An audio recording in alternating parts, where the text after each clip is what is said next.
As well, the cities of the 6 classes of beings, whose nature is that of samsara, are simply reflections arising within the scope of the basic space of phenomena.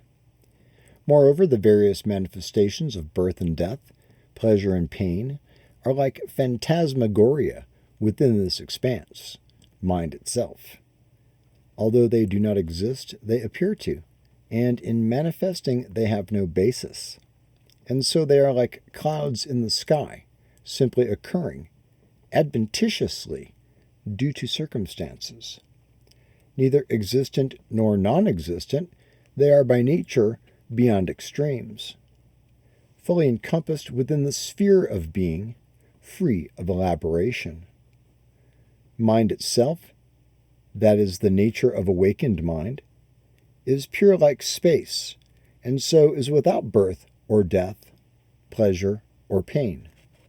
It has no substance to delimit it and is free of the phenomena of samsara and nirvana.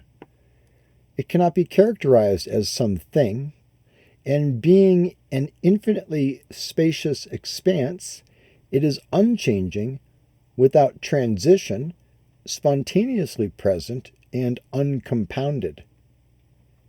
Given that Buddhahood lies within the Vajra heart essence of utter lucidity, everything is a naturally occurring realm of bliss. Given that Buddhahood lies within the Vajra heart essence of utter lucidity, everything is a naturally occurring realm of bliss. The very context of sublime enlightenment, a state of spontaneous equalness. This is the second section of the precious treasury of the basic space of phenomena, concerning the universe of appearances and possibilities arising as a pure realm. From the precious treasury of the basic space of phenomena, Longchenpa, Robjohn. My name is Darren Littlejohn, and welcome to episode 65 of the 12-Step Buddhist Podcast. How deep is your Dharma? And continuing with Practices of a Bodhisattva, number 23. Well, here it's raining, and that's always depressing. I prefer the sunshine and bright blue sky for clarity of mind and just an automatic energy that happens for me without any effort. So dealing with the grayness means, all right, let's bring it in and get a little bit more focused. Pretty tired. I've got a retreat going on, 6 hours today with 2 3-hour sessions starting early morning, but at least they're in my relatively close to my time zone this time instead of being at 2 a.m. or something. And I wind up having to catch up on Zooms, and then I got a backlog of Zooms and going through them one at a time, and it gets to be a lot to keep up on. So I'm really happy to be participating online with you couldn't ask for a smarter, more experienced, long-term scholar practitioner who's guiding us in some teachings that are from our community and from our teacher and from other masters in the Tibetan Dzogchen tradition. So it's really quite fantastic. And just the application of the topic, how deep is your Dharma? Today we're talking about Bodhisattva practice 23. When you encounter objects that please your mind, know they are like rainbows in the summer season. Though they seem beautiful, to see they are not real, and to give up attachment to them, is the practice of a Bodhisattva. Well, how deep is your Dharma is as deep as your attachment. Now, for me, my attachment is like a vice grip. It's like, I was hiking the other day. There was a chunk of rock, maybe 18, 20 inches thick. And I don't know how many years it is between layers, but there must have been 18, 20 layers, about maybe 3/4 of an inch thick, sedimentary layers. And I'm thinking, I don't know what those are. I'm gonna bet they're about at least 100,000 years between layers. But the idea that, layering on and layering on over time, how much pressure sticks those layers together. The pressure makes those layers look like one thing, looks like a chunk of rock. When you get a little closer, you get a little educated on the science, you start to understand that what you're looking at is something that's been fused. It's not inseparable, it's not one thing, but it sure looks like one thing. So in our attachment, our fusion looks like one thing. Hey, I'm me. Just a person. Can't see that there is an I that is, able to observe, experience as it arises.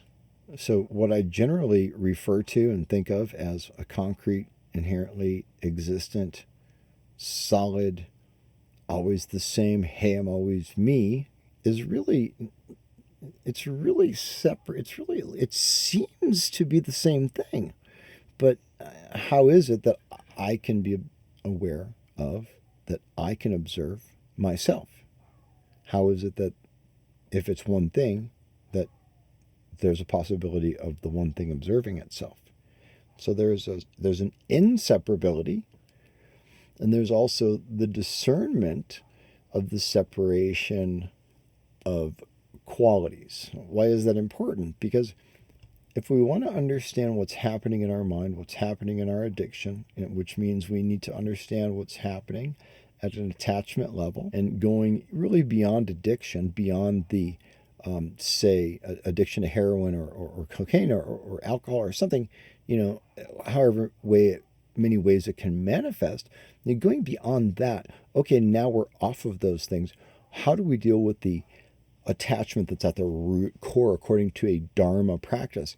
The attachment that is at the root core, and it has to be eradicated, or it has to be dealt with. It has to be treated, right? It has to be dealt with in such a way, has to be handled in such a way that the root cause is severed, because otherwise you're just going to get endless growth, the infinite cycle of samsara. So these layers that look like they're one thing upon closer examination, and in the Dharma, even just in your basic mindfulness practice, if it's not Mick mindfulness, if you've got a serious practice that you're applying yourself consistently on a regular basis, over time you'll see and already what happens and what you become aware of. And there's the subtler and subtler levels, but really, unless you're guided, unless you're on a trajectory that has signposts and discernment and instructions for how to deal with certain states that we find ourselves in throughout the meditation practice, without those precise instructions, we can really float quite a bit. And so the object of meditation isn't to hold on and clutch and attach to something without letting go, because ultimately we do need to let go of everything, especially and primarily the conception of an inherently existent self. So the fact that there's a me that can separate that or talk about that as separate qualities, gives me some sense of discernment as to what the depth of my attachment is. Okay, so I went straight to the core. We could have gone through a bunch of layers there in terms of what it is at the core, but it kind of really doesn't matter, because the root is the attachment to self. The root is the ego clinging and the grasping and the craving and the dullness and the anger and the aversion and pushing away, right? So how can we be in this practice and be balanced and understand? So how deep is your Dharma is as deep as your attachment. How deep is your attachment is as deep as your mindfulness. How deep is your mindfulness is as consistent and developing over time, and with guidance from a qualified instructor, right? A good teacher it's not just novel. I know it's an odd thing in the West, and I know there's a lot of super weird cults. I put up just a joke on Facebook the other day. I just said, just thinking about joining a cult. Any suggestions? I got a lot. I got 25 responses in the first few minutes or something, and people had all kinds of ideas about that. And, cults are fascinating, but it's not what we're talking about. I always go back to what I said in the 12-Step Buddhist. I grew up in the 70s. There were a lot of cults. I'm paranoid. I'm more paranoid than you are, trust me, about cults. Cults freak me out, but I can't look away. They're just so weird. Anyway, somebody showed me one. They told me about one, and I looked up at the website, and I'm like, oh my God. I can't get caught up in it because they're like, what's your level of commitment? It starts, the boxes check at, they starting at 25 to 35K, 35 to 45, over 100. I have no limits to achieve I'm like, oh my God, you want to check a box that says I'm willing to give you as much money as you want for me to quote unquote ascend to your level of something, who God knows what. Please don't follow these kind of, super charlatans, right? You got to have a qualified teacher. A lot of people in the West don't think that they need a qualified teacher. They say, I just follow the words of the Buddha. I don't need to follow a teacher. I just follow monks who follow the words of the Buddha. And the monks who just follow them, that's just enough. Well, monks can be masterful. Maybe some monks are masters. Some monks are masters. I really need to get into some very explicit, very detailed, very, things that take time to develop. I've been working on a couple of things for over 15 years. I think it's like 17. Is that right? Well, it was 2006. At any rate, a long time. And I'm just kind of starting to, notice the fog on the mirror. I'm noticing the cloudiness. Where are the obscurations, right? So to this end, we want to understand and discern what our level of attachment is. So we start with, okay, you can look at your level of attachment with your drugs of choice, with your alcohol, and so forth. But ultimately, once you give those things up, what else are you attached to? Your feeling state, your comfort, your idea of safety, your idea of what other people should be doing. And when you get triggered, it's going to trigger, and even at a deeper level than attachment, it will trigger, as I talked about extensively in Compassionate Recovery. Please read it today and get a copy for a friend.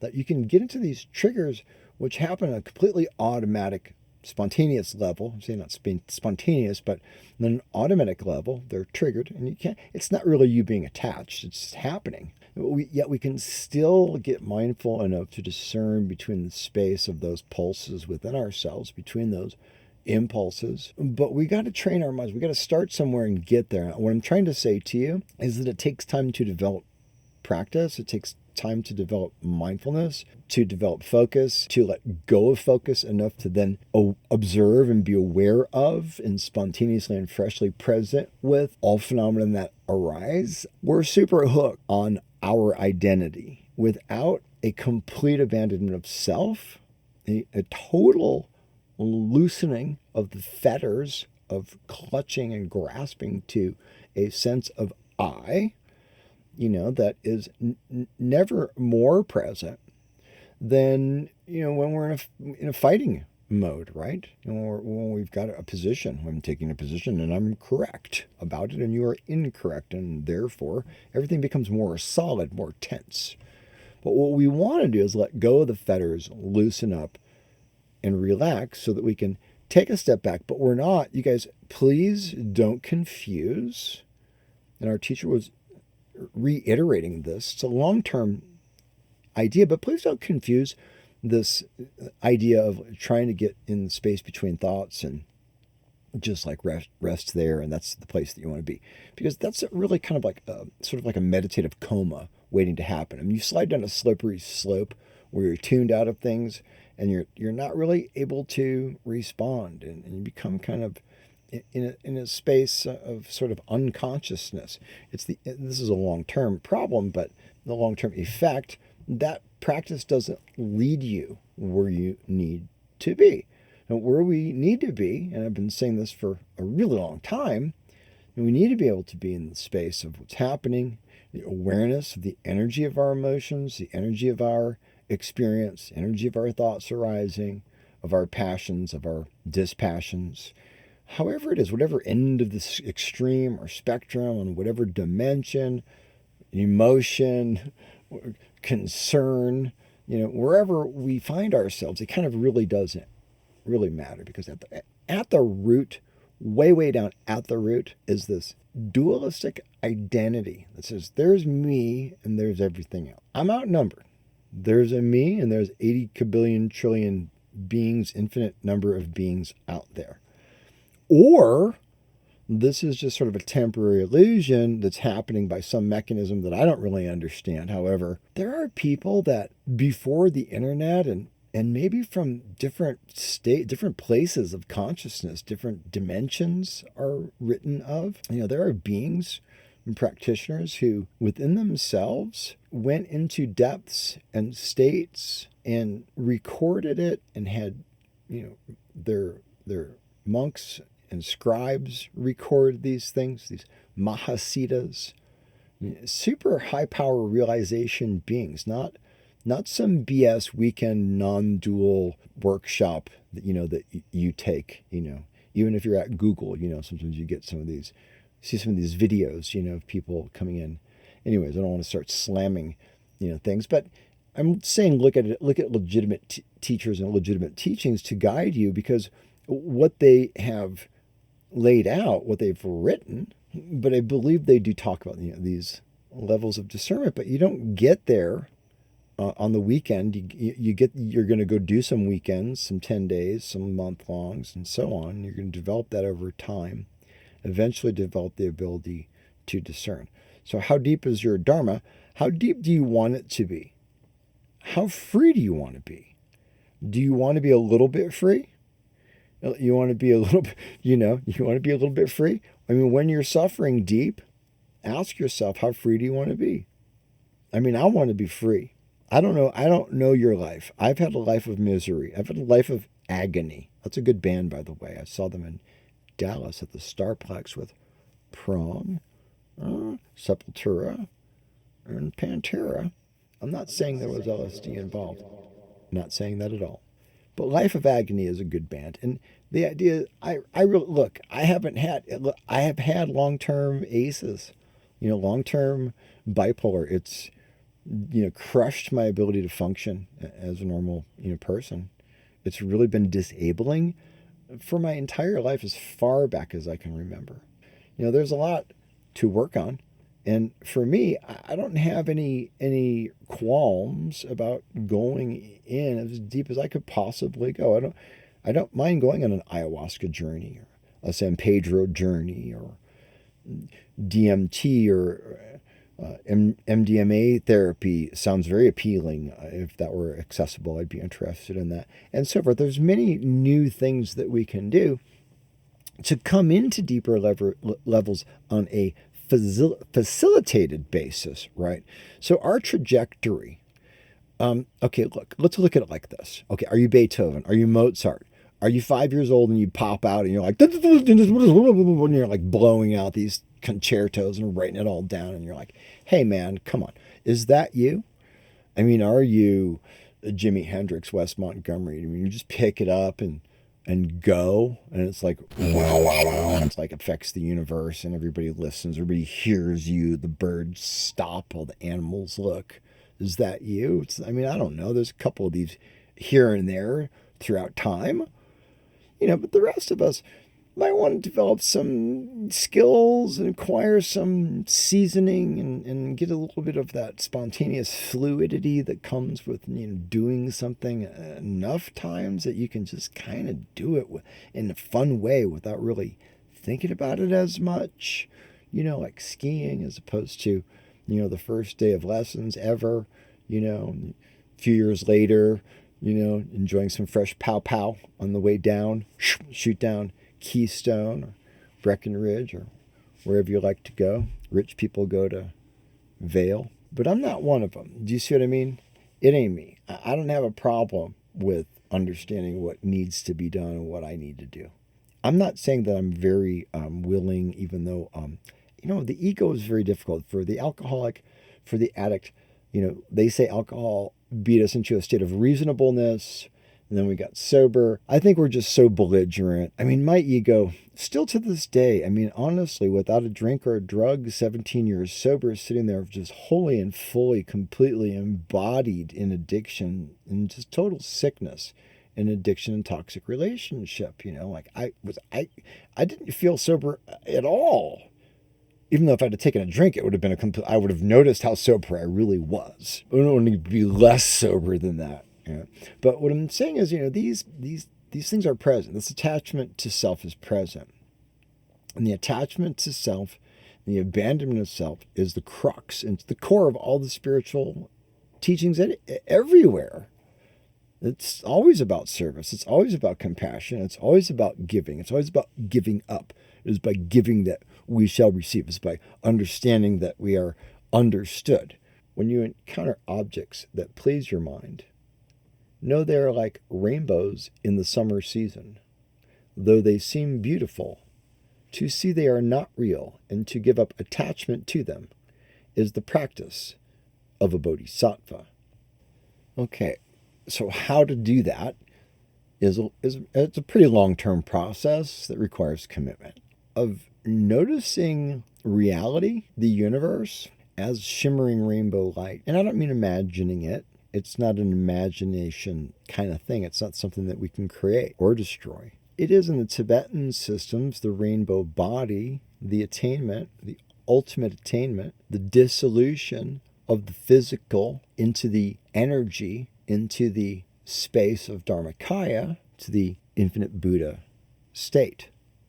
You can get there in a variety of ways which have been written about extensively by many people. If we're talking about the path of liberation in the Dharma practice, we learn to be mindful. We understand our attachments. We see with clarity the depth of our ignorance. And we're very keenly aware of our aversions. It's only then that we can begin to have the meditative stability to start working with.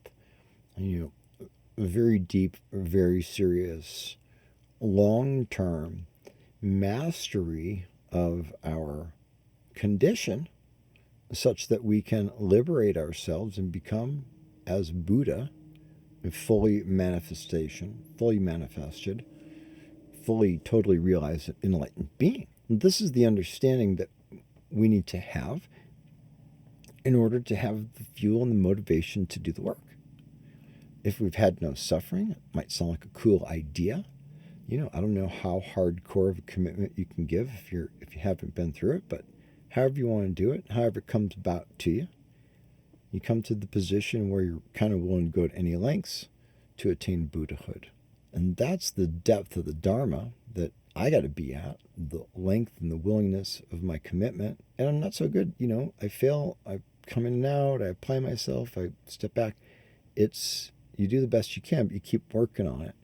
And over some decades, things do change and shift, and things begin to be lighter and more joyous, even in the midst of this strange capacity of the physical birth, old age, sickness, and death. This whole cycle of the desire realm, this bardo of life that we're in, this whole deal it's a lot looser, and there's some effortlessness and the ability to relax and let go and feel at peace, and at least know that peace is possible. Alrighty, that's enough out of me. Check in with you next week. Pick up a copy of Compassionate Recovery on Amazon, Barnes & Noble. Peace out and namaste.